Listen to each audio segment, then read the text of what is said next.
ഇതിനേക്കാൾ നല്ലൊരു ബന്ധം ഞാൻ ദേവിന് കൊണ്ടുവരും, ഉറപ്പാ. അവളുടെ കല്യാണം പെട്ടെന്ന് തന്നെ നമുക്ക് നടത്താം.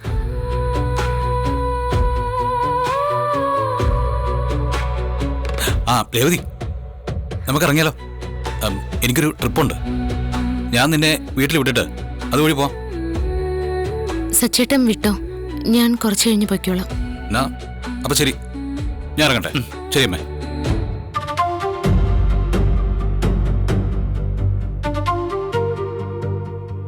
പാവം. സച്ചേട്ടനോട് ചെറുക്കനെ അന്വേഷിക്കേണ്ടെന്ന് പറയായിരുന്നു. എന്തിനാ വെറുതെ? അതിന് പറഞ്ഞ കേക്കോ? സച്ചേട്ടൻ പറഞ്ഞ അവള് കേക്കൂന്നാ സച്ചേട്ടൻ കരുതിയിരിക്കുന്നെ.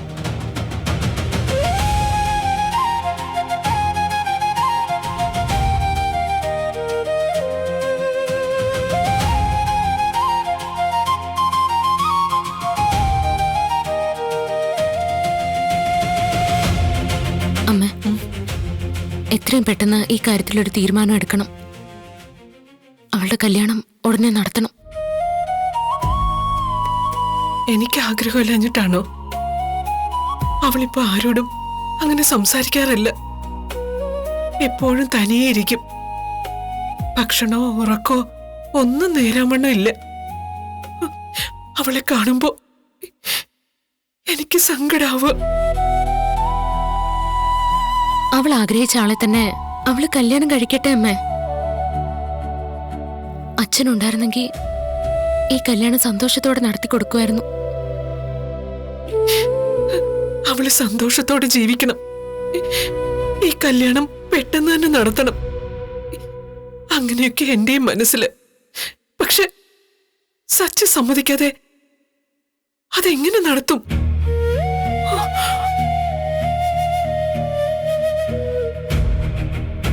ഈ കല്യാണത്തിന് സമ്മതമാണെന്ന് സച്ചി ഒരു വാക്ക് പറയട്ടെ. ആ നിമിഷം ഞാൻ കല്യാണത്തിന് വേണ്ട ഒരുക്കങ്ങൾ തുടങ്ങും.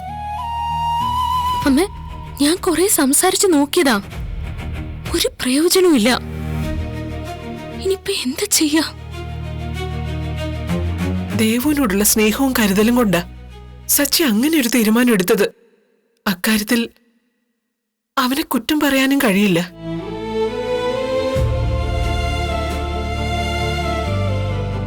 സച്ചേട്ടന്റെയും അരുണിന്റെയും നടുവില് കുടുങ്ങിപ്പോയിരിക്കുക ദേവു. അവര് തമ്മിലുള്ള പ്രശ്നത്തിന് ബലിയാടാവുന്നത് പാവം ദേവുവാ. അമ്മ ഇപ്പോ ദേവുവിന്റെ കാര്യം മാത്രം ആലോചിച്ചാൽ മതി. അവൾക്ക് അരുണിനെ മറക്കാൻ കഴിയില്ല. അതുകൊണ്ട് ഈ കല്യാണം തന്നെ നടത്തി കൊടുക്കണം. സച്ചേട്ടനെ കാര്യങ്ങളൊക്കെ പറഞ്ഞ് ഞാൻ മനസ്സിലാക്കാൻ നോക്കാം. ഞാൻ അങ്ങനെ ഒരു ഉറച്ച തീരുമാനം എടുക്കാത്തത് നിനക്ക് വേണ്ടിയാ രേവതി. ദേവുവിന്റെ നല്ല ഭാവിക്ക് വേണ്ടി നിന്റെ ഭാവി കളയാൻ ഞാൻ ഒരുക്കമല്ല. എന്റെ ഭാവി കളയാനോ? അമ്മ എന്തൊക്കെയാ പറയുന്നേ? സച്ചിയുടെ വാക്ക് ധിക്കരിച്ച് കല്യാണം നടത്തിയ അവൻ ചില കടുത്ത തീരുമാനങ്ങൾ എടുക്കുമെന്നുള്ള പേടി എനിക്കുണ്ട്. ഇപ്പൊ നിങ്ങള് രണ്ടുപേരും സന്തോഷത്തോടെ കഴിയ. എന്തിനാ മോളെ വെറുതെ? അമ്മ പേടിക്കൊന്നും വേണ്ട. സച്ചേട്ടൻ എന്നെ ഒഴിവാക്കാനൊന്നും പോകുന്നില്ല. സച്ചേട്ടന് അതിന് കഴിയില്ല. ചിലപ്പോ എന്നെ കല്യാണത്തിന് പങ്കെടുക്കാൻ വിടില്ല, അത്രേ ഉള്ളൂ. ദേവുവിന്റെ കല്യാണം കൂടണമെന്നുള്ളത് എൻ്റെ ഒരു വലിയ ആഗ്രഹം. അത് നടക്കാതെ പോവും. എന്നാലും സാരമില്ല അമ്മേ, അവൾക്ക് നല്ലൊരു ജീവിതം കിട്ടുമല്ലോ. അവളുടെ സന്തോഷം എനിക്ക് വലുത്.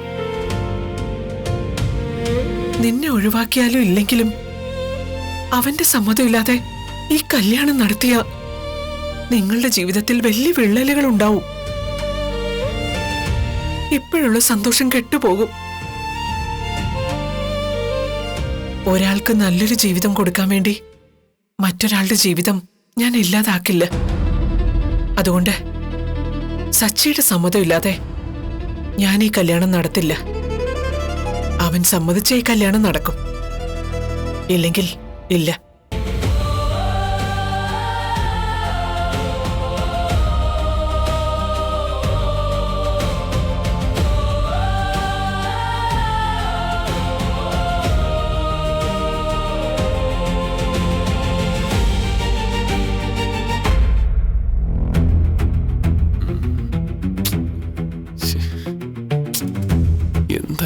താമസം?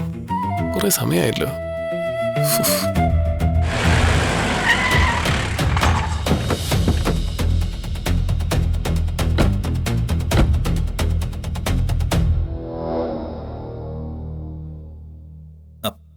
വരണം സാർ, ഞാനാ വിളിച്ചത്. വരണം. ഇദ്ദേഹമാണ് ആള്.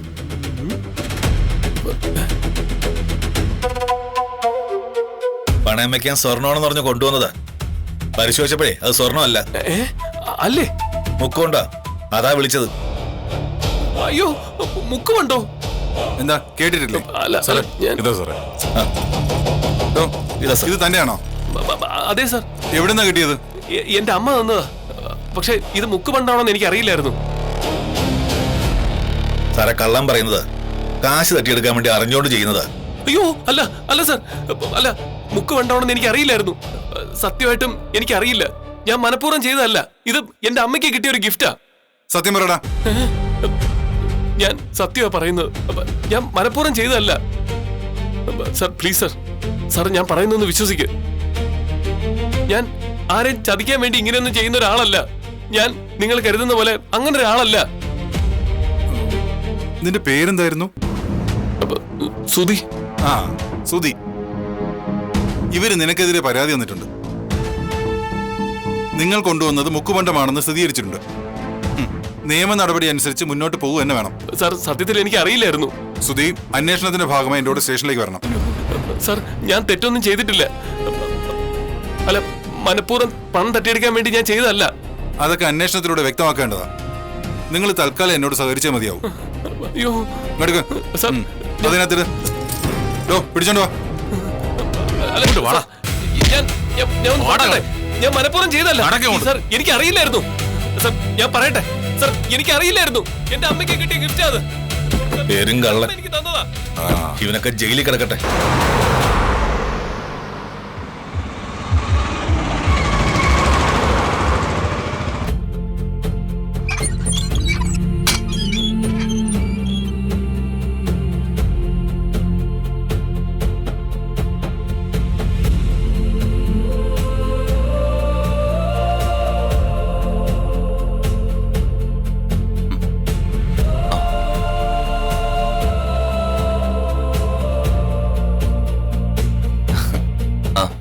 ദേവു, എനിക്ക് കുറച്ച് സംസാരിക്കാനുണ്ട്. എന്താ പറയേ? നമ്മുടെ വിവാഹം നടക്കില്ല.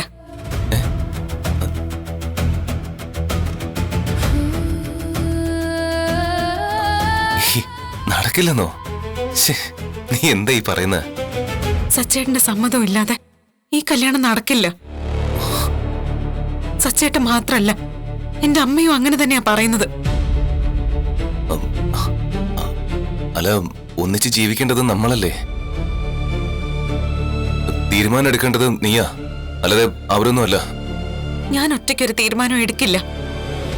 ഞാൻ അരുണേട്ടനെ കല്യാണം കഴിക്കണമെങ്കിൽ എന്റെ കുടുംബത്തിന്റെ സമ്മതം വേണം. എന്റെ കുടുംബം എനിക്ക് വലുതാ. എന്റെ അമ്മ, ചേച്ചി, അനിയൻ, സച്ചിയേട്ടൻ എല്ലാവരും സമ്മതിച്ചാൽ മാത്രമേ ഈ കല്യാണം നടക്കൂ. അച്ഛന്റെ സ്ഥാനത്ത് നിന്ന് കുടുംബം നോക്കുന്നത് സച്ചിയേട്ടനാ. സച്ചിയേട്ടന്റെ വാക്ക് ധിക്കരിച്ച് കല്യാണം നടത്തില്ലെന്നാ അമ്മ പറയുന്നത്. ഒരിക്കലും നമ്മുടെ വിവാഹത്തിന് സച്ചിയേട്ടൻ സമ്മതിക്കില്ല.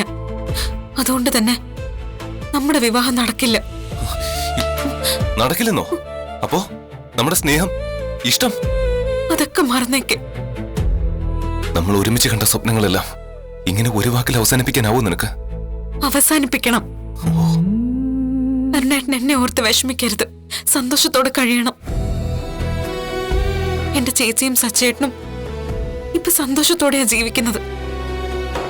നമ്മൾ കാരണം അവരുടെ ജീവിതത്തിൽ ഒരു പ്രശ്നവും ഉണ്ടാവരുത്. അതുകൊണ്ട് എന്നെ മറന്നേക്ക്.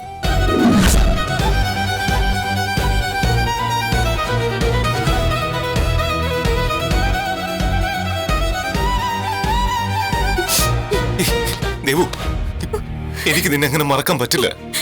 മറന്നേ പറ്റൂ. ഇനി എന്നെ കാണാൻ വരരുത്. എനിക്ക് ഫോൺ ചെയ്യരുത്. എല്ലാം അവസാനിപ്പിക്കാം. എന്റെ കയ്യിൽ നിന്ന് വിട്.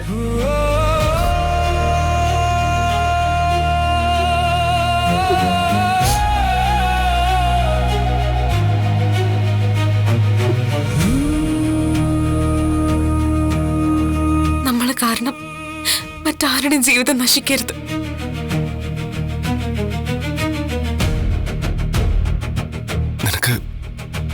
നിനക്ക് അങ്ങനെ എന്നെ മറക്കാൻ പറ്റുമോ?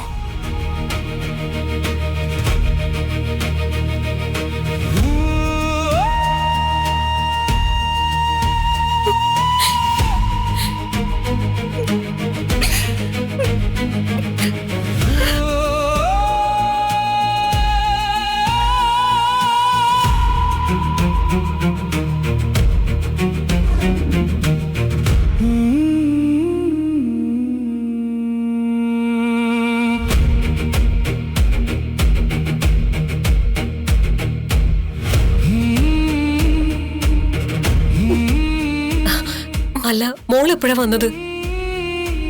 മോള് വരുന്ന കാര്യം അരുൺ എന്നോട് പറഞ്ഞില്ലല്ലോ. പോവുകയാണോ?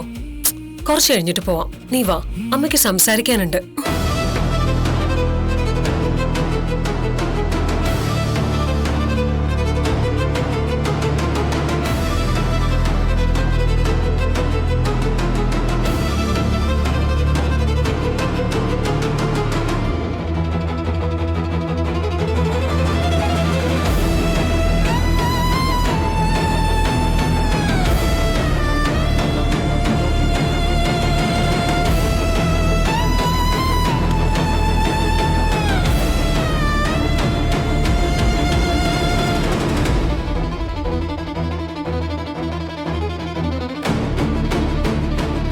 അരുൺ, എടാ, ദേവുന് എന്തു പറ്റി? അവൾ എന്നോടൊന്നും മിണ്ടാതെയാ പോയത്. നീ അവളെ വഴക്കു പറഞ്ഞോ? ഞാൻ എന്തിനാ അവളെ വഴക്ക് പറയുന്ന? പിന്നെ അവളെ മറക്കണമെന്ന് പറയാൻ അവള് വന്നത്. അവളുടെ സച്ചേട്ടൻ ഞങ്ങളുടെ വിവാഹത്തിന് സമ്മതിക്കുന്നില്ല. അദ്ദേഹത്തിന്റെ സമ്മതമില്ലാതെ വിവാഹം നടക്കില്ല. നമ്മള് കാരണം മറ്റുള്ളവരുടെ ജീവിതത്തിൽ പ്രശ്നങ്ങൾ ഉണ്ടാവരുത്. നമുക്ക് പരസ്പരം മറക്കാം. ഇനി ഫോൺ ചെയ്തെന്നൊക്കെ പറഞ്ഞിട്ട് അവള് പോയത്. അതിന് അവൾക്ക് അവളുടേതായ ഒരു തീരുമാനം ഉണ്ടാവില്ലേ? അവളുടെ തീരുമാനമല്ലേ അവള് പറഞ്ഞത്.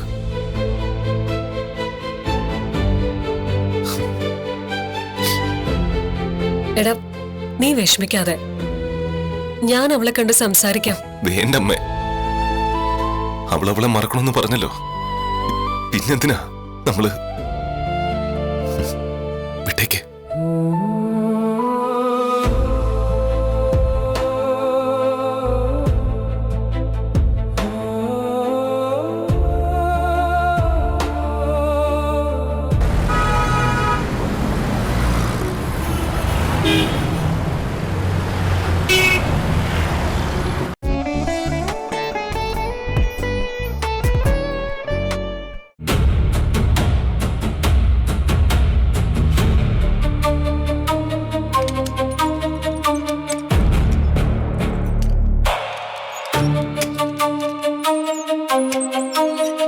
എണീറ്റ് വാടാ.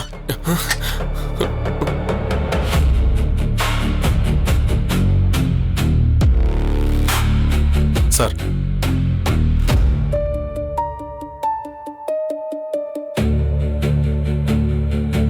തനിക്ക് ആ ഓർണമെന്റ്സ് എവിടെ നീട്ടിയെന്നാ പറഞ്ഞേ? സർ, അത് എന്റെ അമ്മയ്ക്ക് ബർത്ത്ഡേ ഗിഫ്റ്റായിട്ട് എന്റെ വൈഫ് കൊടുത്തതാ. ഏതെങ്കിലും മരുമകൾ അമ്മായിയമ്മയ്ക്ക് ബർത്ത്ഡേ ഗിഫ്റ്റായിട്ട് മുക്കൊണ്ടും കൊടുക്കുവോ? കള്ളം പറയല്ലേ. അവള് കൊടുക്കും സർ, എന്റെ ഭാര്യ കൊടുക്കും. അവളുടെ ക്യാരക്ടർ അങ്ങനെയാ. അവക്ക് എന്റെ അമ്മയോട് ദേഷ്യം. അവള് വലിയൊരു കള്ളത്തരം കാണിച്ചു. അതിന്റെ പേരില് അവളെ അമ്മ അടിച്ച് പുറത്താക്കി. അവളിപ്പോ അവളുടെ ഫ്രണ്ടിന്റെ വീട്ടിലാ താമസം. അവക്ക് എന്റെ അമ്മയോട് അത്രയ്ക്ക് ദേഷ്യം സാറേ. ദേഷ്യം ഉണ്ടെങ്കിൽ അവള് നിന്റെ അമ്മയുടെ ബർത്ത്ഡേക്ക് വരുമോ? സാറേ, അവളെ ഞങ്ങൾ ആരും ക്ഷണിച്ചിട്ടുമില്ല, അവള് വന്നിട്ടുമില്ല. അവളൊരു ഫ്രണ്ടിന്റെ കയ്യിലാ ഗിഫ്റ്റ് കൊടുത്തു വിട്ടത്. അമ്മ അവളുടെ ഫ്രണ്ടിന്റെ കയ്യിൽ തന്നെ തിരികെ ഏൽപ്പിക്കാൻ എന്നെ ഏൽപ്പിച്ചു. അത് എനിക്ക് കുറച്ച് കാശിന്റെ ആവശ്യമുള്ളത് കൊണ്ട് ഞാനതെടുത്ത് പണയം വെക്കാൻ നോക്കിയതാ. അപ്പോഴാ അത് മുക്കുപണ്ടാണെന്ന് ഞാൻ അറിഞ്ഞത്. നീ എന്നെ നോക്കി. നിന്റെ മുഖത്ത് എഴുതി വെച്ചിട്ടുണ്ട് നീ പറഞ്ഞ കള്ളാവെന്ന്. സർ, നീ എഴുതി ഉണ്ടാക്കിയ തിരക്കതല്ലേ ഇപ്പൊ പറഞ്ഞത്?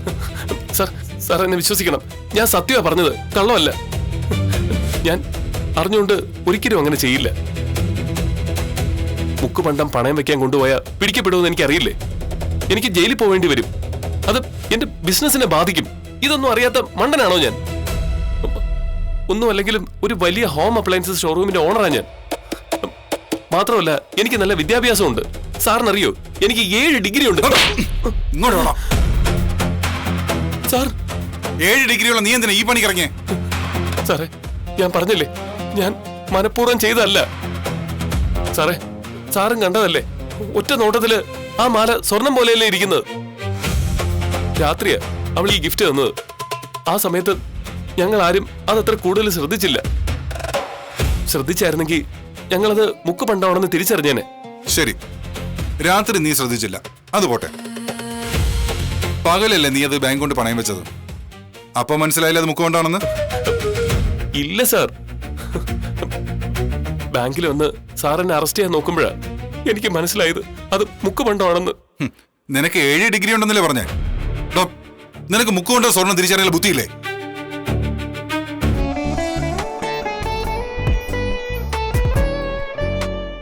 ഡോ, നിനക്ക് മുക്കുകൊണ്ട് സ്വർണം തിരിച്ചറിയാൻ ബുദ്ധിയില്ലേ? സാർ, നീ എന്താ മണ്ടനാ? അല്ല സാർ. അപ്പോ സ്വർണവും മുക്കൊണ്ടും തിരിച്ചറിയുള്ള ബുദ്ധി നിനക്കുണ്ടെന്നാ നീ പറഞ്ഞു വരുന്നത്. അപ്പോ നീ മനഃപൂർവ്വം മുക്കൊണ്ടും പണയം വെച്ച് കാശ് അടിച്ചു മാറ്റാൻ നോക്കിയതാണ്. സാർ, എനിക്ക് എന്റെ അമ്മയെ കഴിഞ്ഞിട്ടേ വേറെ ആരും ഉള്ളൂ. എന്റെ അമ്മയാണ് സത്യം. ഞാനിത് മനഃപൂർവ്വം ചെയ്തതല്ല. Sir sir sir please sir, case എടുക്കരുത്. എന്നെ വെറുതെ വിടണം സാർ. തന്നെ കൈയോടെയല്ലേ പിടികൂടിയത്? ബാങ്ക് തന്ന പരാതിയുടെ അടിസ്ഥാനത്തിൽ കേസ് എടുക്കാതിരിക്കാൻ കഴിയില്ല. കേസെടുത്തു. Sir sir please sir, sir ഞാൻ പറയുന്നൊന്ന് വിശ്വസിക്കണം. Constable sir sir sir sir sir please sir. Sir sir ഞാൻ പറയുന്നത് സത്യമാണ് സാർ. സാർ ഞാൻ അറിഞ്ഞുകൊണ്ട് ചെയ്തതല്ല സാർ. Sir please sir. അവൻ പറയുന്നതിൽ കാര്യമുണ്ടെന്നാ തോന്നുന്നത്. എന്തായാലും ഇന്ന് അവനെ കോടതിയിൽ ഹാജരാക്കുന്നില്ല. അവൻ ഇന്നിവിടെ കിടക്കട്ടെ. ഒന്നുകൂടി സംസാരിച്ചിട്ട് നാളെ രാവിലെ കോടതിയിൽ ഹാജരാക്കാം.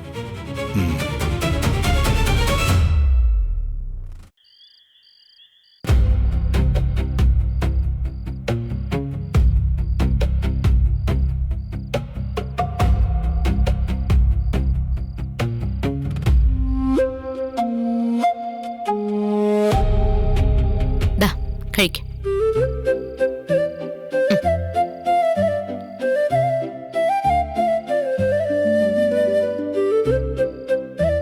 ദേ, ഗുളിക കഴിക്കാതെ ചുണ്ടിന്റെ ഇടയിൽ വെച്ചിട്ടേ ഞാൻ പോയതിനു ശേഷം തുപ്പിക്കളയുന്ന പരിപാടി ഉണ്ടല്ലോ, അത് വേണ്ട.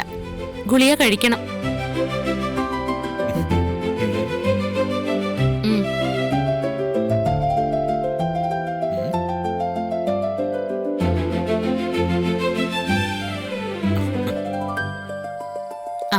ഇനി വാ തുറന്നേ.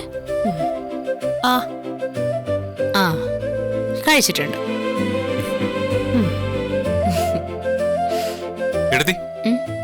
ദേവുവിന്റെ കല്യാണക്കാര്യം എന്തായി? അതുപോലെ തന്നെ, ഒരു മാറ്റവും ഇല്ല.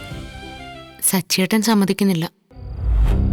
സച്ചിയേട്ടൻ എങ്ങനെ പിടിവാശി കാണിക്കണമെങ്കിൽ അതിലെന്തെങ്കിലും കാരണം ഉണ്ടാവുമല്ലോ എടുത്തേ. എടുത്തേ, സച്ചിയേട്ടൻ മുമ്പത്തെ പോലൊന്നുമല്ല. പ്രണയത്തിന് ഇപ്പൊ അങ്ങനെ എതിരൊന്നുമല്ല. അശോകനങ്ങളുടെ മോളുടെ കല്യാണം നടക്കാൻ കാരണക്കാരൻ സച്ചേട്ടനല്ലേ? ഞങ്ങളുടെ രണ്ടുപേരുടെ കാര്യം തന്നെ നോക്കിയേ. ആദ്യം സച്ചേട്ടൻ എതിർത്തെങ്കിലും പിന്നീട് ചേർത്ത് പിടിച്ചില്ലേ? ഇന്ന് സച്ചേട്ടന് ഏറ്റവും കൂടുതൽ ഇഷ്ടം വർഷയാ. ആ പോലീസുകാരനെ കുറിച്ച് സച്ചേട്ടൻ കൂടുതൽ അന്വേഷിച്ചു കാണും. ദേവ് കരുതുന്ന പോലെ അത്ര നല്ലവനായിരിക്കില്ല. സച്ചേട്ടന് ദേവ് സ്വന്തം അനിയത്തി പോലെയാ. എനിക്കറിയാത്. ഏട്ടന് അത്രയ്ക്ക് ഇഷ്ടം ദേവുവിനെ. ആ പോലീസുകാരന് കല്യാണം കഴിച്ചു കൊടുത്താ ദേവുവിന്റെ ഭാവി എന്താവെന്ന് പേടിച്ചിട്ടായിരിക്കും സച്ചേട്ടൻ ഈ കല്യാണത്തിന് എതിർക്കുന്നത്. ശ്രീകാന്തേ, ഞാൻ സച്ചേട്ടനെ കുറ്റം പറയുന്നില്ല. ദേവുവിനോടും ഞങ്ങളുടെ കുടുംബത്തോടുമുള്ള സ്നേഹം കൊണ്ടാ കല്യാണത്തിന് അദ്ദേഹം സമ്മതിക്കാത്തേന്ന് എനിക്കറിയാം. പക്ഷേ അദ്ദേഹം കരുതുന്ന പോലെ അല്ല ദേവു കണ്ടെത്തിയ ആളെന്നാ അവള് തന്നെ പറയുന്നത്. അവള് പറയുന്ന വേണ്ടേ കൂടുതൽ വിശ്വസിക്കേണ്ടേ? അവര് തമ്മിലല്ലേ ഇഷ്ടത്തില്? അവര് തമ്മിൽ കല്യാണം കഴിക്കാനും ആഗ്രഹിക്കുന്നു. പിന്നെ നമ്മളായിട്ട് എന്തിനാ വെറുതെ എതിര് നിൽക്കുന്നത്? പരസ്പരം ഇഷ്ടപ്പെട്ടവരെ ആര് വിചാരിച്ചാലും വേർപിരിക്കാൻ കഴിയില്ല. സച്ചേട്ടന്റെ സമ്മതപ്രകാരം മാത്രമേ കല്യാണം കഴിക്കൂന്ന് ദേവു പറയുന്നുണ്ട്. പക്ഷേ അതൊക്കെ വെറും പറച്ചില് മാത്ര. നമ്മൾ കല്യാണം നടത്തി കൊടുത്തില്ലെങ്കിൽ അവര് രണ്ടുപേരും ഒളിച്ചോടി പോയി നിങ്ങളെപ്പോലെ കല്യാണം കഴിക്കും. അതെല്ലാവർക്കും കൂടുതൽ വിഷമം ഉണ്ടാക്കിയുള്ളൂ.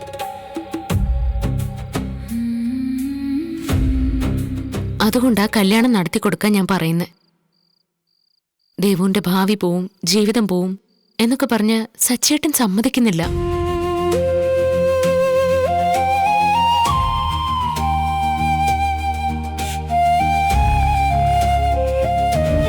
സുധി ഇത്രയും നേരമായിട്ട് ഷോറൂമിൽ നിന്ന് വന്നിട്ടില്ല. അപ്പൊ നിങ്ങൾ പോലീസ് സ്റ്റേഷനിൽ അവനെ ഇറക്കിയില്ലേ? പോലീസ് സ്റ്റേഷനിലോ? ബാങ്കിൽ സ്വർണ്ണമാന്ന് പറഞ്ഞ് അവൻ മുക്കുവണ്ടം പണയം വെക്കാൻ നോക്കിയതിന് പോലീസ് അവനെ അറസ്റ്റ് ചെയ്തു. നാട്ടുകാർ മുഴുവൻ അറിഞ്ഞു എന്നല്ലേ ആനന്ദ് പറഞ്ഞേ? ഇനി നാട്ടുകാരുടെ മുഖത്ത് എങ്ങനെ നോക്കും? അവൻ അവന്റെ കാര്യമല്ലേ നോക്കൂ. മറ്റുള്ളവരുടെ വിഷമം സങ്കടമൊന്നും അവൻ അറിയേണ്ട കാര്യമില്ലല്ലോ. സച്ചേന്റെ ഏട്ടനെ പോലീസുകാരെ ഇടിക്കുവോ? ഇടിക്കാൻ മാത്രം അവൻ അത്ര വലിയ കുറ്റമൊന്നും ചെയ്തിട്ടില്ലല്ലോ. അറിയാതെ പറ്റിപ്പോയല്ലേ. ഇല്ലെങ്കിൽ ആ SI സാറിനെ വിളിച്ച് 2 പൊട്ടിക്കാൻ പറഞ്ഞാലോ?